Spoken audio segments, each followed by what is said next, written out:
All right, so the next training is going to be on the ops. This is a desktop training program that's part of the operator competition that we have three people that are going to present. And first up is Udayarke. He's a wastewater process engineer at Acadis. He has 10 years of consulting experience and a PhD from environmental engineering from UConn. So please welcome Uday up to the podium.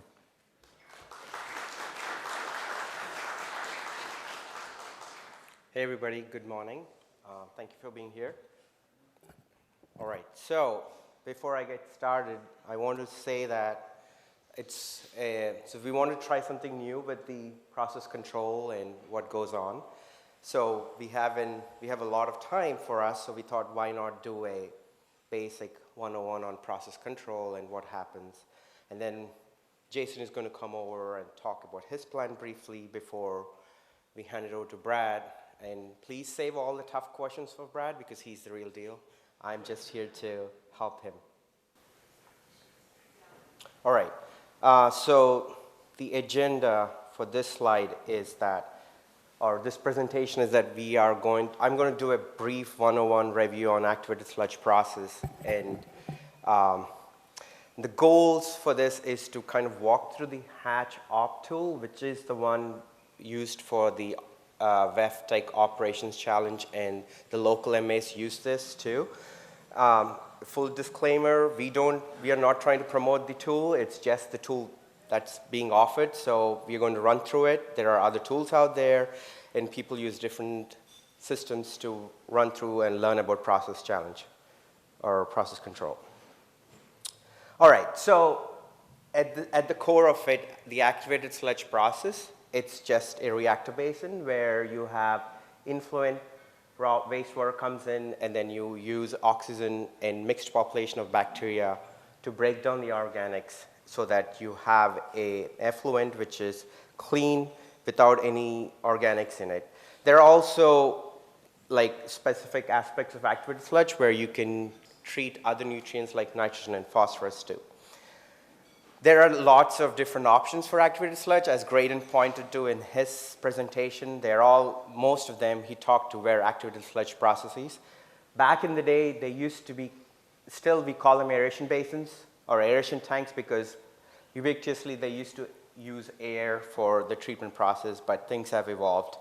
The tanks are sized appropriately with enough HRT to be able to treat the wastewater and break down all the organics.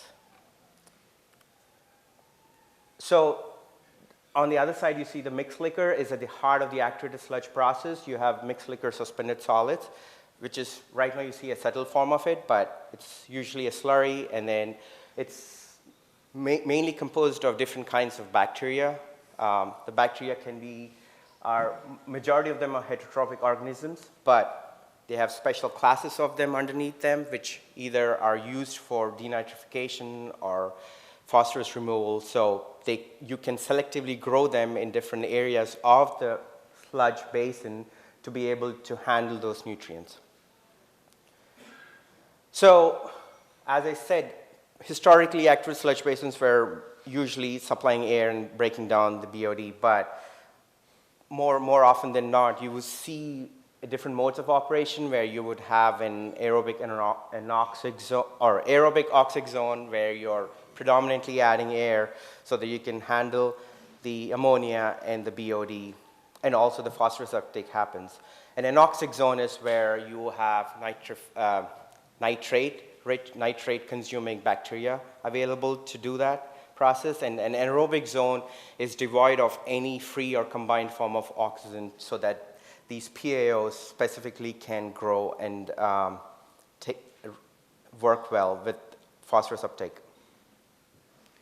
So this is more typical activated sludge process you see out there, where you would have an aeration zone preceded by or even followed by an anoxic zone, and then there's an anaerobic zone which is not receiving any mixed liquor, internal mixed liquor, or there is no oxygen coming in.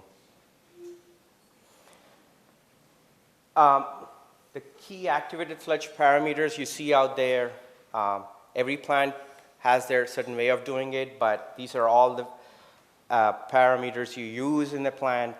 Food to F2M ratio, MCRT and SRT are just looking at the sludge residence time or age in the system, and the difference between two is like whether you're taking the secondary clarifier volume or the mass in the secondary clarifiers.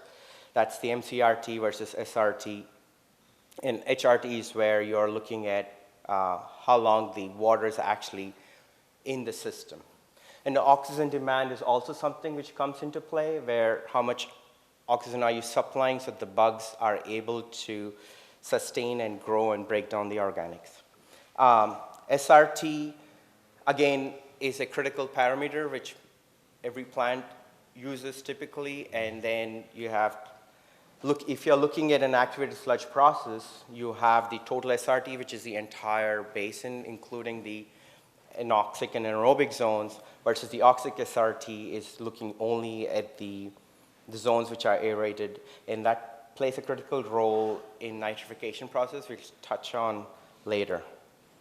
So in general, facilities must take into account what their permit requirements are, how the process is working, and then look at what kind of sampling they're doing to figure out at the end of the day whether they want to use MCRT process or SRT. But either of them has its own advantages and disadvantages. I would say more advantages, but there's more work involved with MCRT calculations, and so it comes down to the plant. At the second half of the activated sludge basin is the secondary clarification process.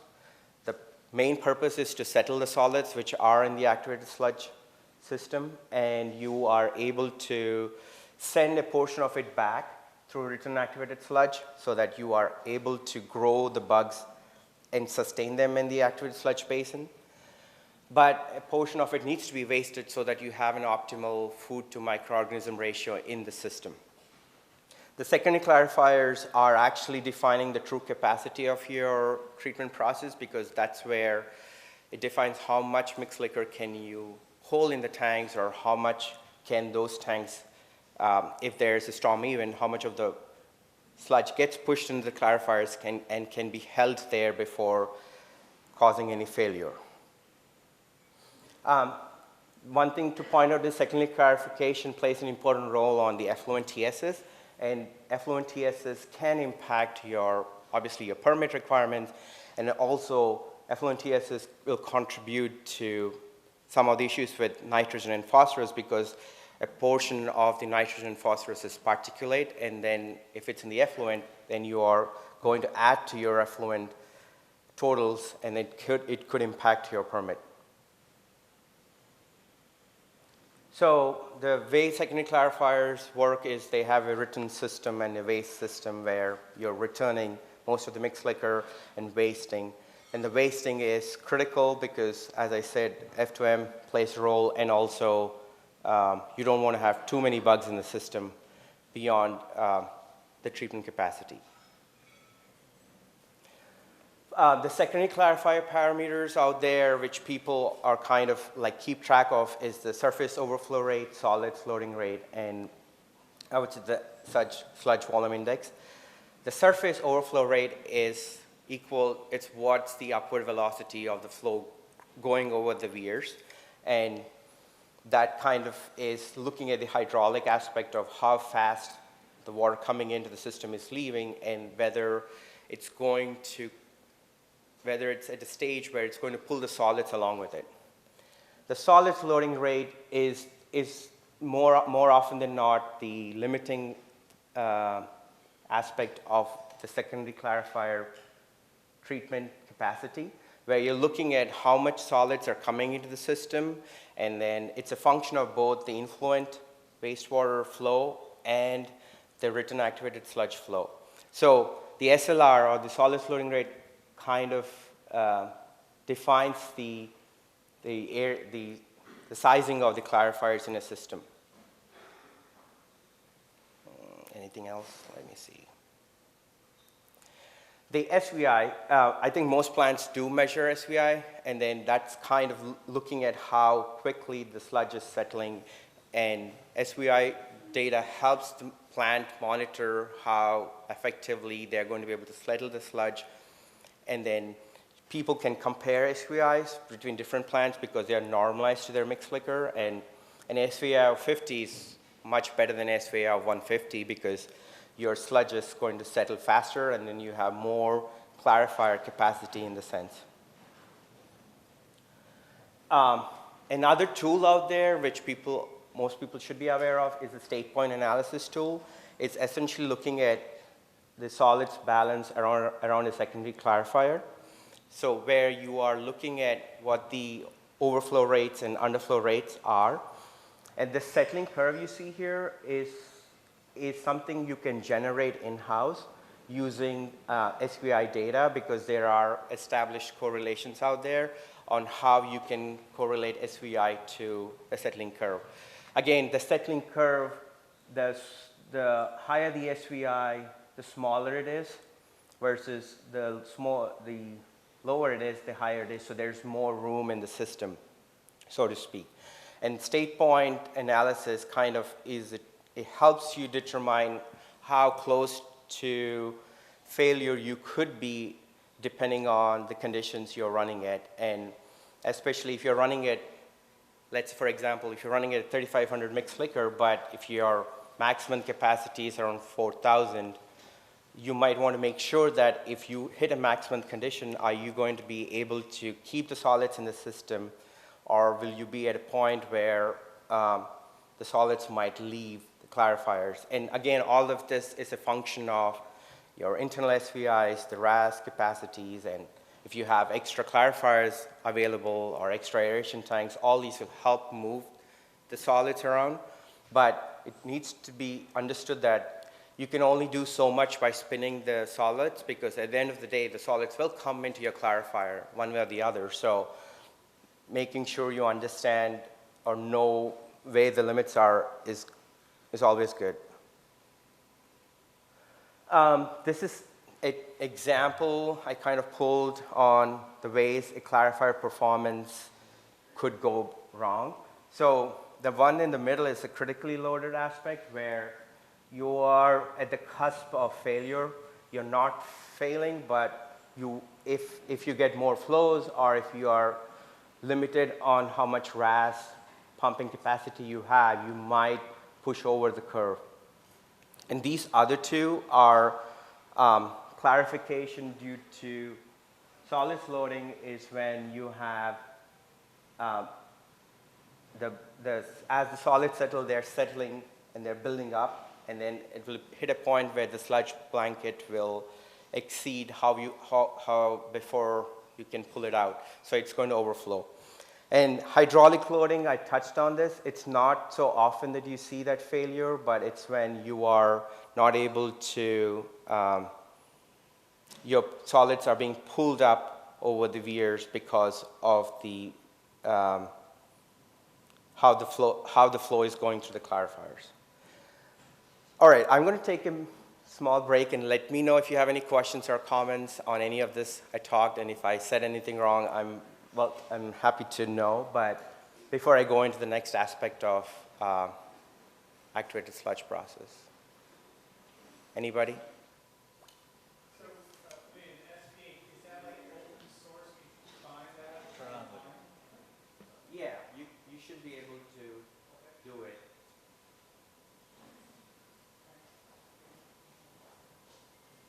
Ask it again. No, my question was just if this SPA modeling, if it's like open source, if you could find it online and just put in your data and see what it tells you. Yeah, I'm sure there are tools out there which you can, if you look up SPA tool, I'm sure there's software, or on Google you'll find something where you can put the data from your facility in, and it will generate a curve for you, or you could take the time to come up with a settling curve depending on the SVIs you have, and there are correlations available. I don't know all the name. Diger is the one which is most commonly used, but And then this is, yeah, you can set up a system where you can see, okay, what happens if if my RAS is too high, or at what concentrations of RAS will I be at a critical loading state, or how does that impact the solids loading. So yeah, it's a useful tool to kind of go through and see how your system could be performing better, or like what kind of what kind of options you have, especially during wet weather conditions.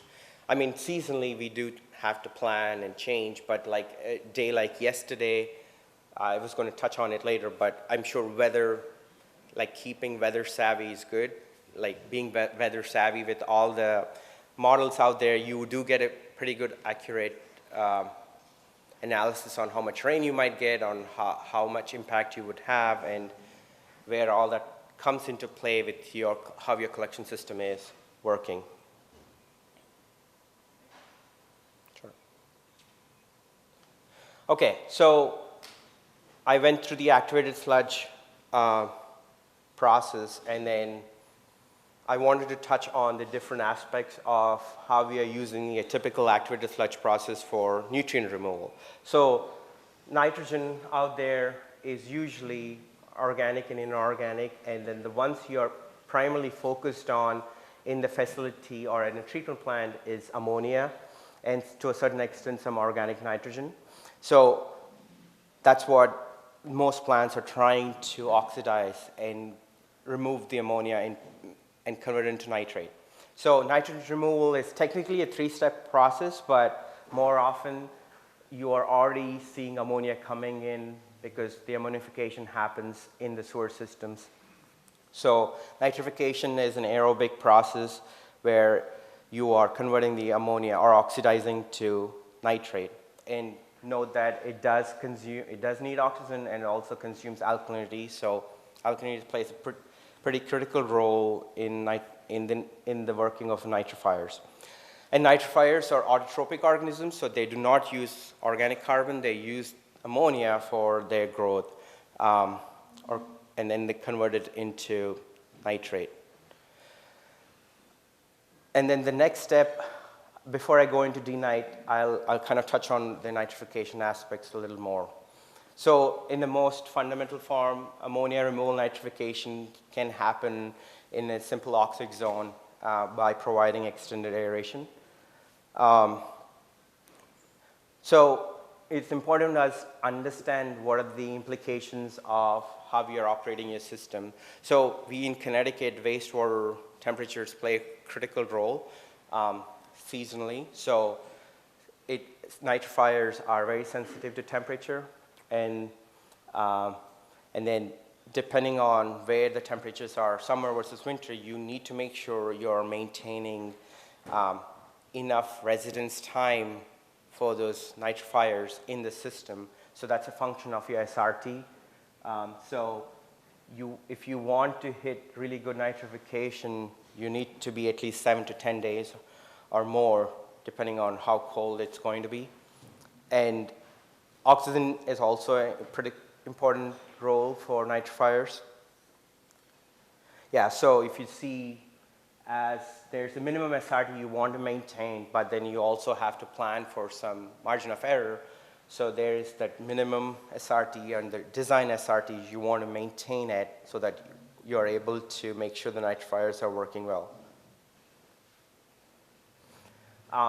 The oxygen demand, as I said, so nitrifiers need oxygen too. So without oxygen versus oxygen, so there's a big significant uptake. So you need to plan for that amount of oxygen to be available to your nitrifiers. And denitrification is the next step. So you need to have nitrification occur and have nitrate in the system in order to be able to denitrify that. Denitrifying organisms are facultative in the sense they will do a different job in the aerobic zone, but they prefer to be in the anoxic zone to be able to denitrify nitrate into nitrite and then into nitrogen gas. The most simplest or the basic activated sludge process out there for doing night denight is MLE process, where you provide a front and an oxic zone so that you can recycle the nitrates which are about to leave the system at the end of the oxic zone. In this process, you can optimize the system to get up to 6 to 10 milligrams of TN leaving the system. A 4-stage bar and flow process is a little more sophisticated in that you're providing a second anoxic zone that will help to polish any of the residual nitrate leaving. And by then, you have used up most of the organic carbon in the system. So a supplemental carbon source is typically added so that the anoxic zone can do its job to denitrify further. And then there's a post-polishing zone for anoxic zone. In this process, you can target up to 3 to 5 milligrams of TN. And so what impacts denight? Obviously, the anoxic zone and how big it is plays a role in making sure there's not much DO returned into the system, having supplemental carbon. The one thing to note is that there's kind of a diminishing returns with internal mixed liquor, I can't even say that, IMLR. So IMLR process, you usually do it between 200 to 400%, but beyond that, there's not going to be much impact on the total denitrification process, because you're sending, at that point, you're sending a lot more air back into the system, which will inhibit the denitrifying organisms. Okay, so we talked about nitrogen. So let's look at phosphorus. So phosphorus is primarily soluble or particulate, and in a treatment plant, you're trying to target most of the soluble forms of phosphorus. And it's important to note that there's a potential for the non-reactive phosphorus, which you can't remove just through biological and chemical processes. So you will have to you have to take that into account when you're looking to target total phosphorus limits. The phosphorus removal methods out there, it's primarily converting the soluble or colloidal phosphorus to particulate piece so you can settle that. And then you either use chemicals like aluminum salts or ferric, and biologically using enhanced biological phosphorus removal process. And then after the process, you have to remove them, either clarifiers or some tertiary processes to separate the particulate phosphorus from the solution. So before I actually talk about biological phosphorus, I wanted to briefly touch on the chemical, which is more straightforward, where you're adding a metal salt. You can add at different locations. More often than not, you're adding before the secondary clarifiers, after the aeration treatment process, or you can also optimize it by adding a little bit ahead of the primaries. It's important to know that phosphorus is needed for bug growth, so you don't want to remove too much phosphorus at the front before it hits the activated sludge system. So there's always some optimization with that. So biologically, the way these the PAOs are polyphosphate accumulating organisms. They are a special class of heterotrophic bacteria, and they are able to take up, by providing a front-end anaerobic zone, what happens is you're breaking down the incoming carbon into more soluble forms, NVFAs. So these bugs have, over the millennia or however long, have been able to take up luxury uptake of phosphorus when they are recycled between the anaerobic and aerobic or anoxic zones. So what they do is they take up acetate in the anaerobic zone, and in the process they break down the polyphosphate bonds, which is like a battery inside the cell, and release the phosphorus. And then when they go into the aerobic zone, they're able to they grow and sustain, and then they are able to take up more phosphorus than they actually release. That's only possible for these PAO kind of bugs, and it's pretty cool, but you definitely need this conditioning aspect of providing an anaerobic zone followed by an aerobic zone for them to do the job of luxury uptake. So with this EBPR process, most mixed liquor has phosphorus in the 1 to 2%, but in EBPR process, with the sludge leaving the system, will have up to 12% phosphorus removal. So in the simplest forms, the AO process is where you are providing an anaerobic zone in the front, followed by an oxic zone for the PAOs to work. It's important that they need to have some kind of soluble carbon or VFAs in the anaerobic zone to be able to do that process.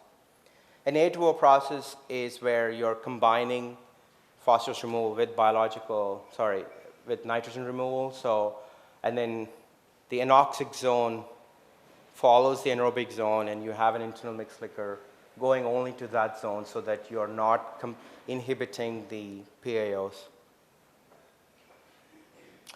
And a much more sophisticated process is the 5-stage process, where you're combining the 4th-stage with an anaerobic zone in the front so that you get really good biological phosphorus removal and nitrogen removal. So what impacts biofuel performance? Obviously, DO control, need to make sure the anaerobic zone is working well, it's adequately sized, and making sure phosphorus is not the limiting nutrient there, making sure there's no nitrate coming back or too much nitrate going into the anaerobic zone, and providing options for promoting PAO. So the F2M ratio, again, you want to outcompete filaments and provide zones where there is a good gradient so that you are able to have them outcompete the other bacteria which could grow in there. And obviously, SRT and waste sludge handling plays a role too. Oh yeah, so this graph here shows you how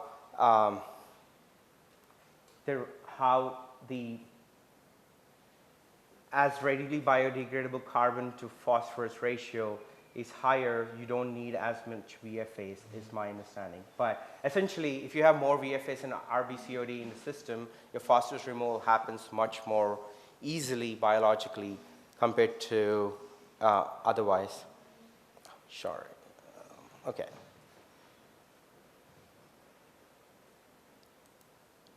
All right, so this is my last slide. So with all that I talked, I hope people got something out of it and you can ask questions. But I think planning ahead and keeping track of how your system is running and being weather savvy, figuring out the different seasonal aspects, and kind of keeping that at the back of your envelope to make sure you can change your system to better suit the conditions you're going to treat. And always be prepared with good process control, waste appropriately and not wait till you're going to hit a storm when you would probably have issues getting to not lose solids, and maintaining a mixed liquor which is healthy, with healthy biology is what matters. So with that, I think I'm going to hand it over to Jason. So certain things that you change in the simulator affect other downstream processes. So they had to assign values to that. So they did all the software programming behind it. So what we're going to do is I'm just going to give a quick overview of New Haven. The permit values, the bioreactor setup, and then I'm going to bring up Brad, who was our Ops Challenge simulator guy last year, and he seems to be our resident expert on the simulator itself. And I talked to Craig earlier, and the simulator is going to be the new Class 4 test, so I hope everybody pays attention. So Brad, if you want to come up. Brad is a recent graduate with a degree in environmental science, and he's been an operator in New Haven for about 4 years now. So he's going to take it over, and I hope you guys, we're going to try and make this part of it interactive. So we're hoping that people from the audience, as he works through some of the problems, we're hoping that maybe we can direct some questions towards the audience and you guys can say, I'll give you a secret, it's probably going to be wasting. So if you raise your hand and say wasting, 9 times out of 10, you're probably going to be right. So I'm going to turn it over to Brad and start diving into some of the questions. And this is what we get on Ops Challenge. So keep in mind that usually we're doing this under duress in about 15 minutes. So it's much more difficult than what we're going to go through here. So, all right, Brad. All right, greetings everybody. My name is Brad, operator at the G&H. So I was the one in Operations Challenge who had to go through the simulator, and basically the simulator is pretty much everything that Uday was talking about before, just put into practice, and you'll be there's a time limit where you're doing it. So I mean, this is more of like because operating conditions are dynamic and there's equipment failures or different things that you'll have to change to meet different parameters. Let me just get into the program here. So this is kind of one of the benefits of participating in Ops Challenge is you wouldn't really get access to software like this without probably paying a decent chunk of change. So, you get the professional development aspects of going through this and learning about certain aspects of treatment which you might not have at your plant. Like our plant doesn't really deal with phosphorus removal, so you'll get to dive into some stuff that you might not be super familiar with, depending on where you work. So I'm going to go through just the first question myself, and I'll kind of just give you my own internal monologue as I'm going through it, just how I would approach it personally. Because everybody has different methods that they will use when they're going through this software, but I'll show you mine.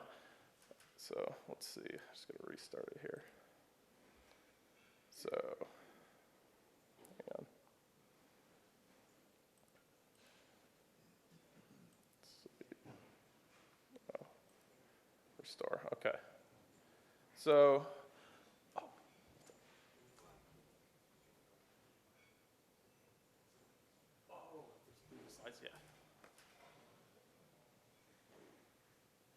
So there's a couple more slides on here. Real quick, I'll go through if I can get back into it. So this is our treatment plant at the East Shore facility in New Haven. So this is our general permit. So these are the requirements that we would be looking at as far as how would we want to tailor treatment using the activated sludge process. And so this is our plant itself. So this is our aeration basins, our secondary treatment. So this first zone is a anoxic zone. We're operating in 4-stage Bardenfo, so we have a second anoxic zone or a second anaerobic zone. And so this is, that's how our current plant is operating. Secondary clarifiers, chlorine disinfection, fairly straightforward. So this is the ops tool. And this is what we were looking at before. We might not get through every question, obviously, because there's quite a few on there, especially going through it in a method like this. We're definitely not going to have time. But so this is the general overview of it. So this is another cool aspect for me personally, is we don't really have digesters at our plant. So I was not familiar with this before, besides reading the books and studying. I didn't get to really put it into practice and how I would change different pumping rates and different operating conditions, such as like temperature and chemical additions. So this was a great experience for me personally. So let's get back into the simulator here. Okay, so this is the Hatch Hydromantis tool. So at the Ops Challenge event, this is what you'll be presented with. You'll have 15 minutes to go through all the questions, which varies. It could be 9 questions or so. But anyways, so this is the first question. I'll kind of go through it myself, and like I said, I'll just give you what I'd be thinking about in my head when I see something like this going on. So first we'll see what our MLSS is. That's typically what that's as far as I'm seeing how the plant is operating, the first thing that I'll look at is MLSS. As Jay said, you could fix that with wasting. So that's kind of the primary thing, but they don't always give you that option. So they'll give you different things that you could tinker with as far as trying to get the plant to be operating optimally. So first thing I'll typically do is I'll go through, there'll be some equipment that will be offline. Sometimes you can put it back online, sometimes you can't. So, but typically, just as at your treatment plant, you want all your equipment operating, all the time if it is available. So, I'll go through, I'll put them in service. So we got some secondary clarifiers here that aren't in service, which can be, we'll say that they were off for maintenance or whatever. So we'll put them all back in service. Yep. Oh, yeah. So the question here, I'll read it to you if you can't read that from here. So it says, the DO controller is disabled. So the effluent BOD is above the limit of 5.0 milligrams per liter. The effluent total nitrogen is above the limit of 10 milligrams per liter. The effluent total phosphorus is above the limit of 1 milligrams per liter. And the sludge production exceeds the target of 5.2 tons. So we're at, or 4.7. So there's not really a lot we can mess with here. We can mess with the wasting rates. We can mess with the DO settings here. So first we'll make sure everything's online. That's kind of what I would go to first. And then we go to the aeration settings. And so first thing I would see here is we probably don't have enough air if we're not getting enough nitrogen or nutrient removal. So we're gonna go and up that a bit. So let's see. So sometimes it's easy. You'll see this is question 1, so we upped it a little bit. Okay, so we're doing pretty good, but we still have too much sludge production. So let's see, we're gonna have to change that a little bit. So we'll lower our wasting rate a bit. Let's see, we'll go to 90,000 first. Let's see what happens. Okay, so it's still too much. We're almost there. We're at 5.2. So we'll go down more. Let's go down to 60,000. All right, so we've reached all the parameters that we needed to for this question. So we've got our BOD down to 3.5 when our limit is 5. We have our total nitrogen at 6.1, which needs to be lower than 10. We got our phosphorus below the 1 milligram per liter, and we have our sludge production below what we need it to be. So that's kind of how I'd go through the question. Is usually I'll look at our solids. Our solids are actually pretty high in this question currently, but you'll see that you can find ways to make it work even if you're not exactly where typically you'd operate. So a lot of these questions too, like I said, they're kind of like, they'd be like emergency situations or like, they're kind of to hone your skills as far as like, because a lot of this stuff you could just calculate, but as you guys know, as operators at the plant, I mean, sometimes you need to make changes and figure things out to get things running the way they are. So, I mean, this is like a great tool as far as training and, getting to be able to figure things out on the fly, which you got to do a lot of times. So let's see, we'll send this in, submit it, and then we'll go back. So the next question that we're going to go to is skip question 2. We're going to go to question 3, and I got to restore this. Just playing around with it. So I don't know. What would you guys do first here? I mean, you see that not all equipment is online, so I'll give you the hint of the first one. So you want to make sure your equipment is running. So let's put it on. So let's hit play and just see how just turning the equipment on, let's see if that fixes anything. No, not quite. So we're not quite there. So I don't know, looking at this, yeah. Oh, sorry. Okay, so this one's a chemical cost management question. So, as you know, obviously most plants have budgets as far as chemical usage goes. So, you definitely, we're a little bit high here. So that's the main main component of the question, but there's more too. So the effluent BOD is above the target of 5.0 milligrams per liter. The total phosphorus is above the target of 1.0 milligrams per liter, and the coliform count is above the target of 1.0, and then our chemical cost is above the target of $180,000 per year. So yeah, so going through the question here, you can look at our parameters, look at what we have so far by hitting play. You know, so our MLSS is kind of low. I don't know, is there anything else you guys can see as far as, I'll click through it too. So you can check like your, your RAS, you know. So the plant's flow is 4.2 million gallons a day. So our RAS is looking pretty good. We're at 4.2 currently. So there's other things too that could change throughout the question. This particular question is static, it doesn't change, but so we have a temperature of 64.4, SRT of 3.2, our food to mass ratio is 0.74, our BOD removed is 84.2%, total nitrogen is 23.3%. But anyways, what do you guys see here as far as, let's go through the aeration basin here. And I don't know, what would be the first thing anybody? Yeah.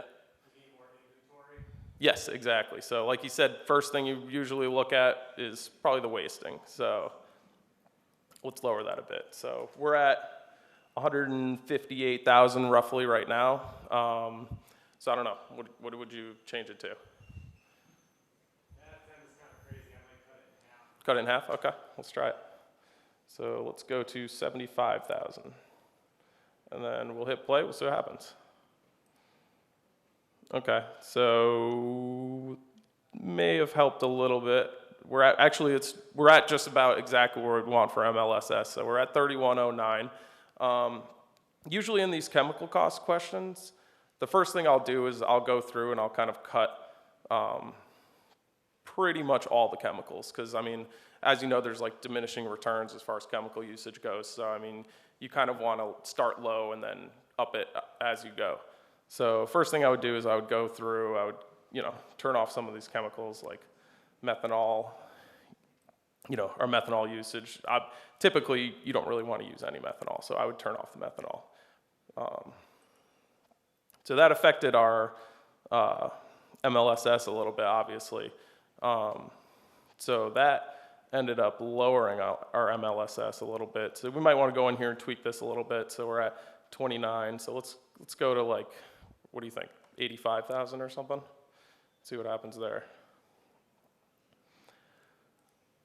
So the nice part about this program is you get the luxury of, you know, zero risk training as far as changing conditions at your plant. Because I mean, obviously you can't go to your plant and just start typing stuff in and then wait till the next day and see what happens. That's just not good. But anyway, so we're pretty close. So we got our BOD below the limit. We got our phosphorus now below the limit. Chemical cost is low, very low actually. But we still have a total coliform count that is too high. So what is a step that you would take to lower that?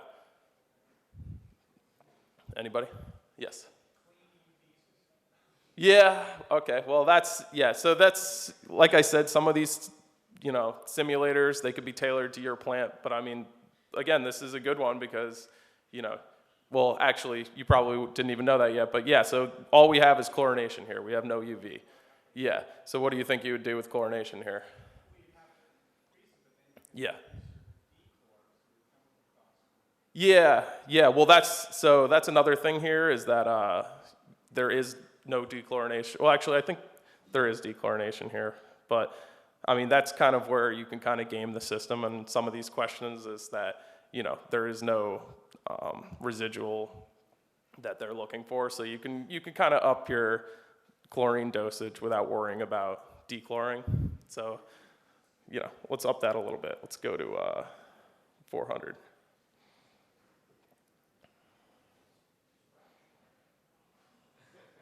Okay, so there we go. So now we met our chemical costs, we met our coliform count, we met our phosphorus levels, we met our BOD, so we're good on this question. So great job, everybody. So, well, we have one more question.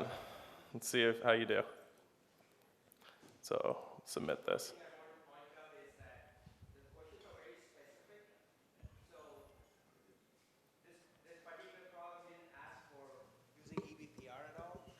Depending on using the chemical costs. So if it was EBPR, you would change the way the aeration system was operating. But that's the nuance of this tool, is that the questions are very specific. They are testing specific aspects of the treatment process, the knowledge. So you can question the question and see why it is set up, but we are just running through the system so that you understand the different ways to tweak it. I just wanted to put it out there. Yes. Yeah, as he was saying, I mean, it's more of the goal of this program, at least in my eyes, is when you're tweaking things and playing with different numbers, such as like pumping rates and those type of things, it's more of just seeing how the plant reacts and what different things will change. And, so it's not necessarily, the goal of not every question is to get a perfectly running plant. It's more of that you're out of sync in one area and you're trying to fix it, and you got to figure out which things you have to change in order to fix that one specific problem. So that's kind of how the simulator program itself works, because otherwise every single question would just be, okay, get our plant running perfectly. But that's not necessarily the case, and you don't have a lot of time. And all these questions have to be done in 15 minutes. So, and some of these questions are something called like dynamic questions, where the flows will change. It'll be like over time that you'll have to operate the plant. Flows could change, temperatures could change. There might be a rain event coming through. Unfortunately, we don't have time to run through that today. But I'll show you some of the more, less involved questions. So we'll go to question 4 here. So I gotta restore this here. All right, so everything's back to the original format here. So I'll read you what our problem is here. So it's energy cost management, which is a huge problem right now, obviously, for everyone. Note that in this question, one aeration tank is out of service due to maintenance. Also, the effluent TSS is above the limit of 10 milligrams per liter. The effluent ammonia is above the limit of 1 milligram per liter. And the total energy cost is greater than $100,000 per year. So, what next? And so we're just going to hit play. We're just going to see where we're at as far as the different parameters and what we're trying to reach. So we have some equipment that's out of service here, which it said we can't put back into service, which is one of our aeration basin, aeration tanks. So that, unfortunately, is going to have to stay that way. But we do have a secondary clarifier here, which we can put into service. So let's see. So let's hit play, just see what happens. Okay, so our TSS went down. That's good. What would you guys look at here? I mean, as far as what do you see that's wrong? That jumps out on you. I mean, it's what do you guys think? Yeah, exactly. So our MLSS is low. And another thing about these questions, so I mean, just going through it right now, it completely depends on your method. There's a million different ways to solve this problem, and everybody has a different way as far as like how they want to change things and stuff. So we'll just go through it with you guys. Like, I'm hands off here, and I'll let you guys try to figure this one out. So first thing you said is the MLSS is low, so we're going to cut the wasting. So what are we at? 1,400. So again, I'll go with the last suggestion. We're just going to cut it in half. Let's go to 55. Okay. So yeah, so that worked. I mean, our ammonia went down, but our TSS is still too high now. So we're at 2,500 milligrams per liter. So what do you think we could do here to fix that problem? I'll take you around the plant really quick, and we'll see what everything's looking like. So we got our RAS at about 1 Q, which, I mean, that's reasonable. because our influent flow is 3.1 mgd, our RAS rate is 3.17 mgd. Let's see, we have any methanol dosing? No methanol dosing. Ferric dosing's off. Ferric dosing over here is off. So I don't know, what do you guys think we could do to lower this TSS a little bit? This is our aeration basin setup. It's 4 zones, all at 4.0 milligrams per liter. So what do you guys think? That's the DO control. Yeah, we could try lowering the DO. So what do you think? What would you set it at? We got 4, 4, 4, 4 right now. Cut in half? Okay. And that might also fix some of our energy costs here too, because it's not free.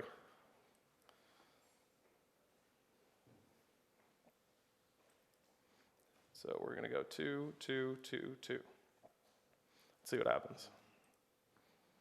All right, so we're at 2.6 still. So I don't know, any other suggestions here?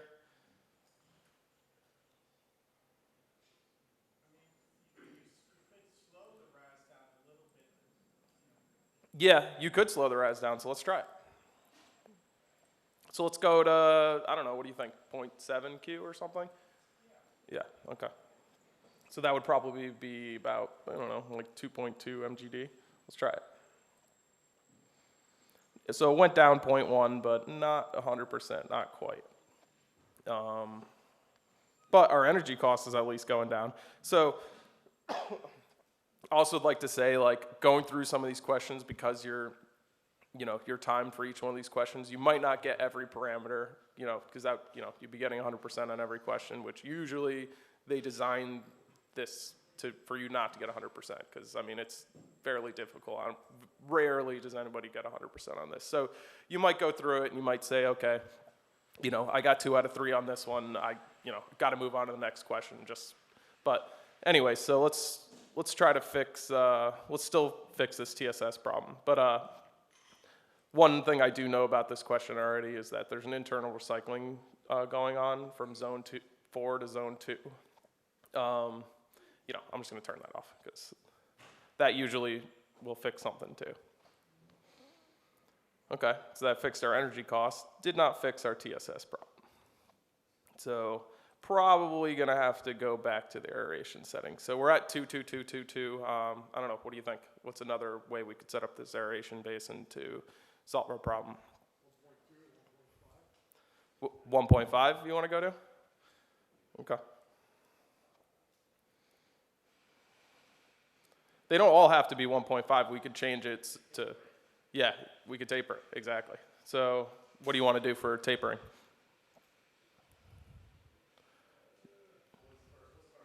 First one's at, well, we were at 2, so. Okay. Okay, let's try that. 1.5, 1.0, and then 0.5. So let's see if that fixes it. We're getting close, not quite though. Let's, I'll give you a hint, because we probably want to raise that a little bit. 2 might be a little low. So you were definitely barking up the right tree there though. Great job. So let's go 3, 2, 1, and 0.5. Let's see what happens. All right, so we're not quite there yet. So something else in here, it's got to be wrong, so we got to figure it out. So let's see. Click around a little bit. See what's going on. So what's our MLSS? We can, so we're at 2172. I don't know. We're wasting 55,000 gallons. What do you think? There is a temperature. It's 64.4. Unfortunately, it's, like I said, that the temperature's static in this question, so it's, yeah, that's, oh, okay, so you're looking at what you think our MLSS should be based on the temperature? Yeah. Okay. Yeah, so the temperature is 64.4. We're at 2172 for MLSS. So what do you think? We want to go higher or we want to go lower? Go a little lower? Okay, let's try it. So let's waste 60,000. Okay, we're getting there. We're getting there. Okay. So we know that 60,000 made it a little better. So let's say, let's go inch it up, because we're almost there. We want to get below 10. We're at 10.1. So let's inch it up. Let's add another 2,000 in there. See what happens. Almost there, 10.1 still. So we're not quite where we need to be. So let's try 65,000. Okay, we're at 10. So we're almost there. You'll see there's a lot of this when you're messing around with this program. It's just kind of like tweaking it slightly just to get to where you need to be. All right, we're still at 10. Our MLSS is getting kind of dangerously low right now. We're at 1,800. Let's try go a little bit higher. Yeah, we're still at 10. So let's go 72. All right, there we go. So we got everything. Good job, everybody. So yeah, our MLSS is a little bit low. So you also see in these questions too is, you know, your plant might not be operating exactly how textbook, but just like everybody's plant at home, you know, it might not operate according to the textbooks exactly, but you know, that's more of a guideline, and everybody's plant's different, just like these simulations are a little bit different. So yeah, that's pretty much the simulator program. And you know, with the Ops Challenge, if you participate, you know, it's a great tool, learning tool, professional development tool, and it's something you might not get to use every day. Yeah, we'll go through the dynamic. All right. Or we'll just go to the next question first, because the dynamic one gets a little tricky. I can't really talk while I'm doing the dynamic question, because it's like I'm nonstop. Yeah, we'll go to the next question. Let's see. So it'll be number 5. Let's go next, submit our answer. Doing pretty good so far, though. So let's see. Let's go to question 5 here. Or actually, you know what? Hang on. I'm going to go to one of the digester questions, because those are one of the biosolids questions. Let's see. All right. So again, same thing. What do you guys think here? We got a few pieces of equipment that aren't online. What do you think we would do? You know? Yeah, we try to turn it on if we can, but I'll read you the question first. Sorry, I jumped ahead of myself here. So, anaerobic co-digestion. So note that the plant treats 26,417 gallons of primary sludge, 105,669 gallons of WAS, and 3,400 gallons of food waste every day. And the digester VFA/alkalinity ratio is in the range of 0.1 to 0.35 milligrams per milligram. The digester SRT is out of range, 16 to 30 days. The total biogas production is below 80 cubic feet. So let's see. So we're going to go through the question again. Like you said, we're to turn on the equipment. And so let's see what we got as far as options here. So what's something that jumps out to you here? Anybody see anything that you think doesn't look good? Yeah, definitely quite possible. But the first thing I would look at, I mean, this is, you know, fairly like rudimentary stuff, but, you know, our temperature. I mean, what temperature do you usually want to be at in a digester? Yeah, so at least 95. So let's go to 95. Or, you know, I usually always just throw it at 100 because it doesn't really matter. But yeah. So that's the first thing is you know, your digester is not going to operate if it's not at the right temperature. So let's hit play and just see if that fixes anything. Okay, so that fixes our VFA alkalinity ratio. But like you said, so we might be overloading the digester. So we got the WAS. All we could really change is oh, no, that's everything's on. All right, so we have flow distribution of percentage of thickened sludge to the digester. So, like you said, we might be overloading it. So what do you think? Would we? 40%. Okay, let's try 30%. See what happens. Okay, so our SRT went up a little bit. That's good. And our biogas production, I think that might have possibly gone down a tiny bit, but we're moving in the right direction with the SRT. So Yeah, let's try changing that a little bit. Let's see what we got. So you said 30%, so let's inch it down a little bit. Let's go to 25, and let's just see how that affects our numbers. So our SRT currently is 14.1. Biogas production is 76. So let's see, we're gonna lower it another 5%, see what happens. Okay, so our SRT is going up. Biogas production staying about the same. So we can even go a little bit lower here and see if we can fix that. So let's see. Okay, we're inching there, we're getting there. So our SRT is now 15.5 days, and our biogas production is 73.9.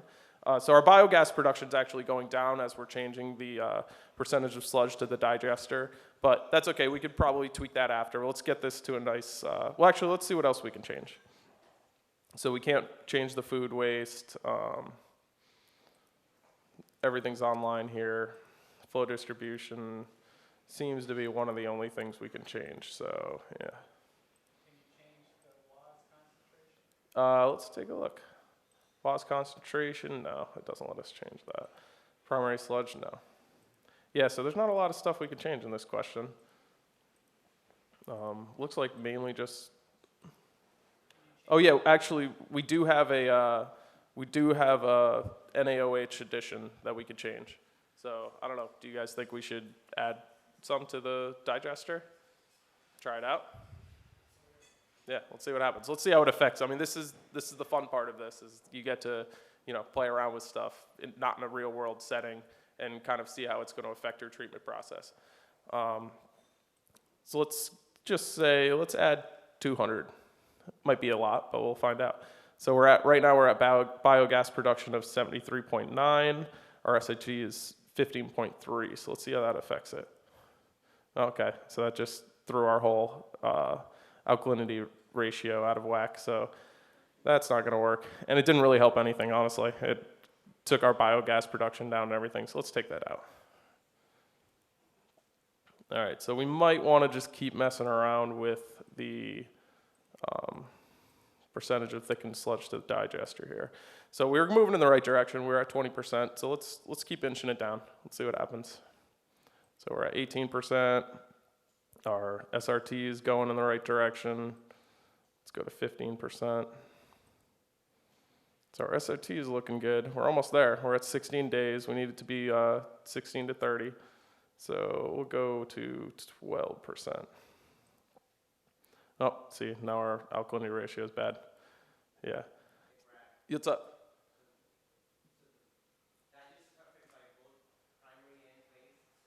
Yep. Okay. So you're saying the primary sludge here and the WAS, but yeah, unfortunately, it doesn't look like it lets you change anything there. Oh, got it. Okay. Yeah. Oh, yeah, there's two different ones. Okay, so we could change this one, this percentage here too of thickened sludge to digester. So this one, I don't know, what do you think? Do we lower it or higher it here?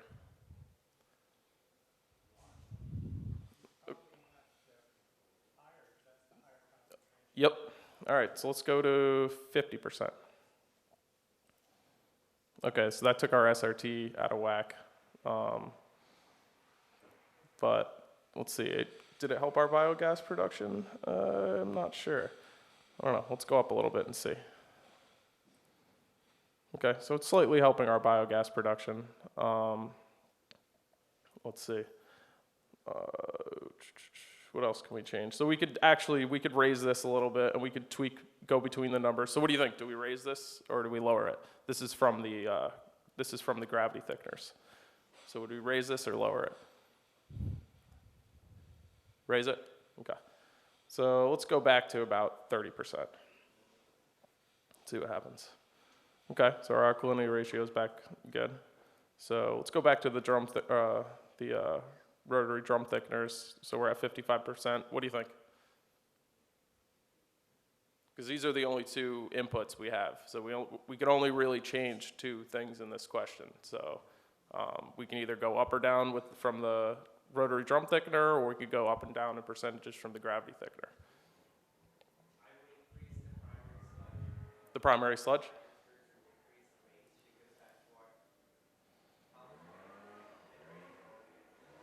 Okay. So that's from the gravity thickener. So you said increase this? 70? Okay, let's try it. Okay, so good. So we're moving in the right direction. Our SRT is still a little out of whack, but so what else? So what do you think we'd put from the rotary drum thickener then? 10%? Okay, so we're gonna lower it. Perfect.